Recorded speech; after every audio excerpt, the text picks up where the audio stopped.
1990년대 중반 대한민국 경제적 불안과 청년 실업률 증가 속에서 지존파라는 폭력 조직이 태어났습니다. 주로 10대 후반에서 20대 초반의 청년들로 구성된 이들은 사회적 박탈감을 폭력으로 표출하며 삐뚤어진 태양광 안경과 검은 복장으로 자신들을 위협적으로 포장했습니다.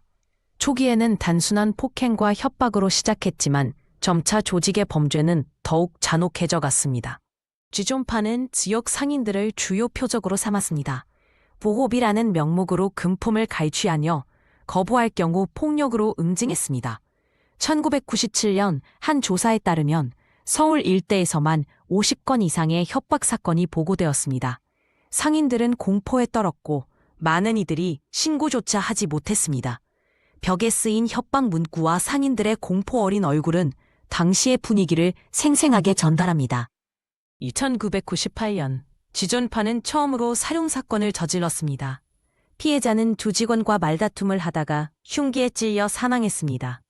경찰 보고서에 따르면 범인들은 사후에도 피해자를 무자비하게 구타한 것으로 기록되었습니다.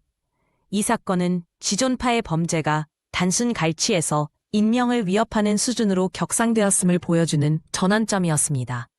경찰은 지존파의 정체를 파악하는 데 큰 어려움을 겪었습니다.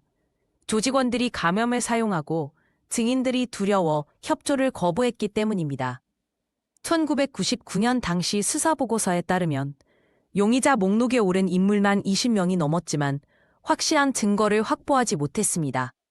지도에 표시된 범죄 현장들은 점점 더 넓은 지역으로 퍼져갔고 경찰은 체계적인 수사망을 구축하기 위해 고군분투했습니다. 2000년에 접어들며 지존파 내부에도 균열이 생겼습니다. 금품 분배를 둘러싼 다툼이 빈번해졌고 조직원들은 서로를 의심하기 시작했습니다. 한 전 조직원의 증언에 따르면 술자리에서 칼부림이 일어나기도 했다고 합니다. 이러한 내부 분열은 결국 경찰이 조직을 해체할 결정적 단서를 제공하게 됩니다. 2001년 3월 경찰은 내부 분열로 인해 밀고된 정보를 바탕으로 지존파의 주요 멤버들을 검거했습니다.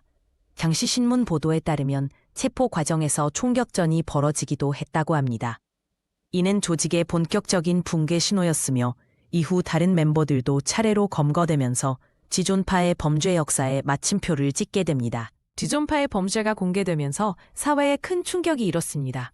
피해자들과 유가족들의 생생한 증언이 TV와 신문을 통해 보도되었죠.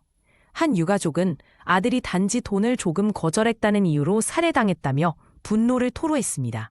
2001년 5월 한 여론조사에서는 응답자의 78%가 지존파 사건을 대한민국 최악의 조직폭력 사건으로 꼽았습니다. 2002년 지존파 멤버들의 재판이 시작되었습니다. 검찰은 조직원 15명에게 살인, 갈취, 폭행 등 50여 건의 범죄를 적용해 사형 및 무기징역을 구형했습니다. 그러나 재판 과정에서 범죄자들은 냉소적인 태도로 일관하며 피해자들에게 사과하지 않았습니다. 이는 국민들의 분노를 더욱 자극하는 결과를 낳았죠. 지존파 사건은 한국 사회에 깊은 상처를 남겼습니다.